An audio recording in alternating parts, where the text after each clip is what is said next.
Kidnap అయినట్టు వాడు ముందు బాగా రెండో బాగా కంప్లైంట్ ఇచ్చింది. ఆమెకి ఎలా తెలిసింది సార్ కిడ్నాప్ అయినట్టు?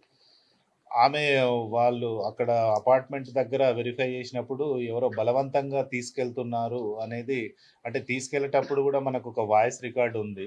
సో ఆ వాయిస్ రికార్డ్లో అతను హెల్ప్ హెల్ప్ అనేది ఒకటి కేకలు కూడా వేయడం జరిగింది. అక్కడ ఉన్న అపార్ట్మెంట్ గేట్ వాచ్మెన్ కూడా దీన్ని అబ్జర్వ్ చేశాడు. అతను కూడా ఆ, వాళ్ళకి చెప్పడం జరిగింది కాబట్టి బలవంతంగా తీసుకుపోయారు కాబట్టి ఆమెకు కిడ్నాప్ అయిందనే సంగతి తెలిసి మనకు ఇంకా ఇమీడియట్గా మాస్టర్ మైండ్ ఎవరు కంప్లైంట్. సార్ దీన్ని? ఇందులో master mind master mind A1 అతని వైఫ్ ఓకే. మాధవి. బ్యాక్‌గ్రౌండ్ ఏమైనా ఉందా సార్?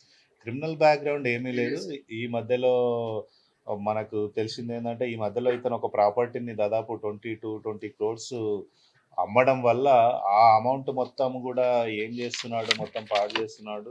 నా పిల్లలకు ఏమీ ఇవ్వట్లేదు, వీడిని ఎట్లా అన్నా ఎలిమినేట్ చేయాలి, ఆ అమౌంట్ మొత్తం తీసుకోవాలనే ఉద్దేశంతో ఇది ప్లాన్ హ్యాక్ చేసినట్టు తెలుస్తూ ఉంది.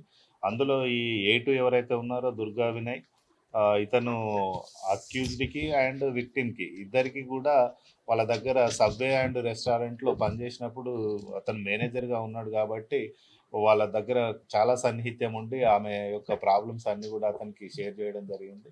సో అతను ఓకే చేద్దామనే ఉద్దేశంతో ఇది ఒక ప్లాన్ ప్రకారము చేసి అతని ధైర్యం సరిపోక దుర్గా ప్రసాద్ సాయి అలియాస్ సాయి, ఇతను రామ్నగర్, అతని యొక్క క్లోజ్ ఫ్రెండ్. సో ఇతని ద్వారా ఈ కిడ్నాప్కి ప్లాన్ చేసి ఇది చేయడం.